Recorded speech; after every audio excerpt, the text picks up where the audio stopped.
बिस्मिल्लाहिर्रहमानिर्रहीम। इस वीडियो में हम अपने काश्तकारों को गंदम की 10 बेहतरीन इकसाम के बारे में मालूमात देंगे कि कौन सी किस्म को कब काश्त करना चाहिए और कौन सी जो किस्म है वो किन इलाक़ों के लिए मौजू है। तो आप पाश इलाक़ों के लिए जो मंजूर शुदा इकसाम हैं उनके बारे में हम आपको तफसीलन बताते हैं। पहले हम बताएंगे जो सबसे अगेती काश्त के लिए हमारी पंजाब हुकूमत ने महकमा ज़राअत ने वैरायटी रिकमेंड की है, वो है फ़ख्र बखर। ये variety arid zone research centre बखर वालों ने बनाई थी 2017 में। ये इसका जो वक्त काश्त है वो 25 अक्टूबर ता 15 नवंबर है। इसको हम अगेती काश्त कर सकते हैं। उसके बाद हम आपको दूसरी वैरायटियाँ बताते हैं जिनको हमने यकम ता 30 नवंबर तक काश्त करना है।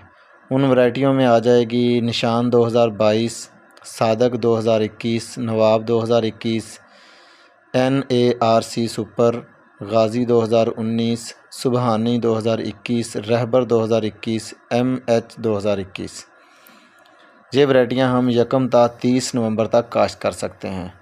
उसके बाद अब हम आपको बताते हैं यकम नवंबर ता 10 दिसंबर तक हम जो वैरायटियाँ काश्त कर सकते हैं वो हैं अरूज 2022, अकबर 19, दिलकश 20, जोहर 2016, बोरलाग 2016, सिंकोल 2016, उजाला 2016, अनाज 2017, फैसलाबाद 2008।